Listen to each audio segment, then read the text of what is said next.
qiron, dan yang ketiga adalah manasik tamattu. Nah, di sini saya akan menjelaskan tentang manasik tamattu. Rangkaian ibadahnya manasik tamattu adalah sebagai berikut.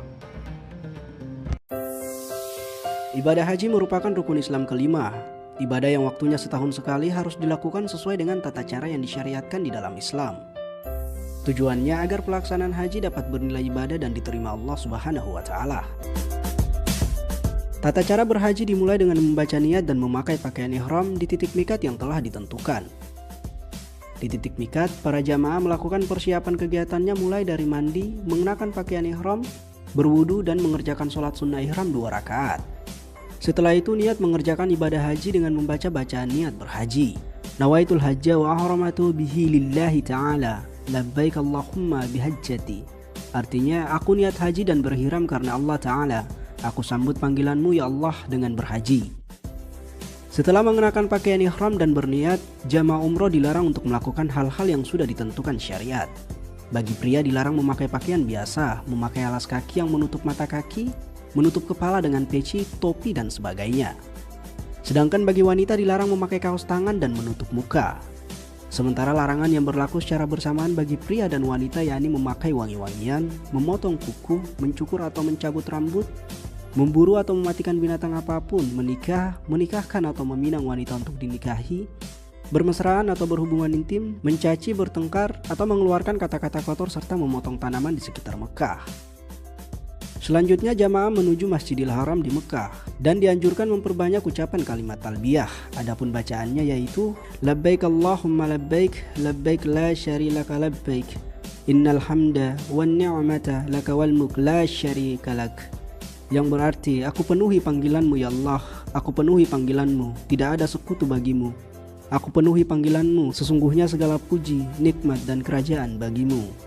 Tidak ada sekutu bagimu. Langkah berikutnya dalam pelaksanaan ibadah haji adalah wukuf di Padang Arafah pada tanggal 9 Zulhijjah. Wukuf dimulai setelah matahari tergelincir sampai terbit fajar pada hari nahar atau hari menyembelih kurban, tepatnya tanggal 10 Zulhijjah. Saat wukuf ada beberapa hal yang harus dilakukan, yaitu sholat jamak takdim dan qasar zuhur asar, berdoa dan berzikir bersama, membaca Al-Quran, sholat jamak takdim serta qasar maghrib isya.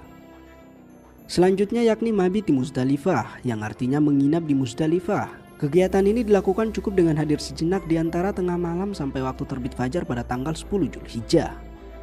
Dalam kegiatan ini jamaah diwajibkan mengambil batu kerikil sejumlah 49 butir atau 70 butir, tergantung berapa malam jamaah akan berada di Mina nantinya. Tahap selanjutnya dari pelaksanaan ibadah haji yakni jumrah aqobah atau lempar jumroh. Lempar jumroh dilakukan di Bukit Aqobah pada tengah malam tanggal 10 Zulhijjah bertepatan dengan malam Idul Adha menggunakan 7 butir kerikil. Setiap satu kali lempar jumroh adalah 7 kali lemparan dengan 7 buah batu kerikil dan tidak boleh disatukan sekaligus. Batu-batu yang sudah dipakai melempar tidak boleh digunakan untuk lemparan berikutnya. Tahapan berikutnya yakni tahalul. Pada tahap ini jamaah diwajibkan bercukur. Untuk laki-laki lebih baik dicukur sampai gundul. Sedangkan untuk wanita hanya dicukur ala kadarnya. Setelah tahalul, boleh memakai pakaian biasa dan melakukan semua perbuatan yang dilarang selama ihram. Tahapan selanjutnya yaitu tawaf ifadah. Sebelum masuk Masjidil Haram, jamaah dianjurkan berwudu terlebih dahulu. Jamaah boleh masuk Masjidil Haram lewat pintu mana saja. Tapi dianjurkan mengikuti contoh Rasulullah Shallallahu Alaihi Wasallam yang masuk melalui pintu Babus Salam atau Bani Syaibah. Saat masuk Masjidil Haram disarankan untuk mengucapkan doa. Bismillah wassalatu wassalamu ala Rasulillah Allahumma ftahli abwaba rahmatika. Artinya dengan nama Allah, salawat dan salam untuk Rasulullah, ya Allah bukakanlah untukku pintu-pintu rahmatmu. Setelah itu turun dan terus menuju tempat tawaf. Jamaah mulai tawaf dari garis lurus tepatnya di area dekat Hajar Aswad yang terletak di antara pintu Ka'bah dan tanda lampu hijau di lantai atas Masjidil Haram. Dalam pelaksanaan tawaf pada putaran 1-3 jamaah pria dianjurkan untuk lari-lari kecil. Sedangkan pada putaran 4-7 jamaah dianjurkan dengan jalan biasa.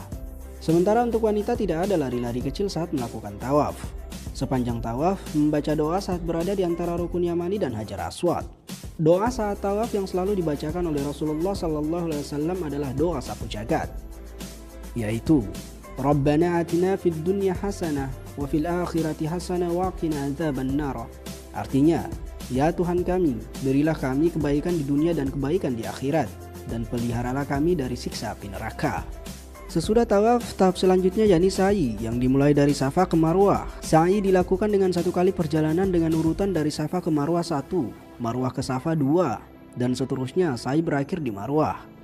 Sa'i dikerjakan dengan cara berjalan, tapi pada batas di antara 2 lampu hijau, jamaah dianjurkan berlari-lari kecil.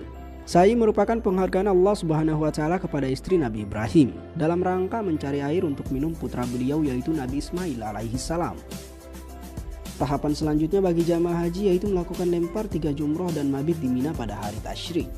Jamaah diwajibkan melempar jamarat untuk 3 tiang secara berurutan yaitu mulai dari tiang jamarat kecil, tengah, dan besar. Masing-masing tiang dilempar dengan 7 batu. Yang terakhir yaitu tawaf wada. Tawaf wada merupakan tawaf perpisahan setelah menyelesaikan seluruh ritual haji untuk meninggalkan Mekah dan kembali ke negaranya masing-masing.